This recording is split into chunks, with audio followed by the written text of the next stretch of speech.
আজকে আমি আপনাদেরকে মালপোয়া বানিয়ে দেখাবো। মালপোয়া বানানোর জন্য আমি একটা জায়গায় 1 কাপ ময়দা নিয়েছি আর হাফ কাপ সুজি নিয়েছি, ওই একই কাপের মেজারমেন্টে। আর হাফ কাপের একটু বেশি চিনি নিয়েছি।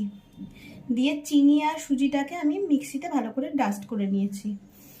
তারপর ওতে পরিমাণ মতো দুধ দিয়ে, অল্প নুন দিয়ে, এলাচ গুঁড়ো আর মৌরি ছড়িয়ে ব্যাটারটা গুলে নিয়েছি। তারপর কড়াতে সাদা তেল গরম করতে দিয়ে আমি ওই ব্যাটারটাকে ডাবুর সাহায্যে এক ডাবু করে দিয়ে মালপোয়ার শেপে কতগুলো মালপোয়া আমি ভেজে নিয়েছি।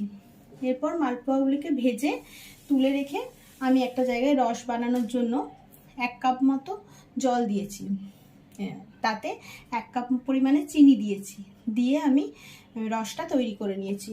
রসে কিছুটা আমি এলাচ থেতো করে ফেলে দিয়েছি যাতে গন্ধটা ভালো আসে। তো রসটা হয়ে গেলে আমি ভেজে রাখা মালপোয়াগুলোকে রসের মধ্যে ভিজিয়ে কিছুক্ষণ চাপা দিয়ে রেখেছি। মিনিট 15 চাপা দেওয়ার পরেই মালপোয়াগুলোতে রস টেনে নিলে তারপর ওগুলো ঠান্ডা হওয়ার পরে খেতে খুবই ভালো লাগবে। আমার ভিডিও ভালো লাগলে আমার চ্যানেলটা লাইক করে সাবস্ক্রাইব করে দেবেন। Thank you.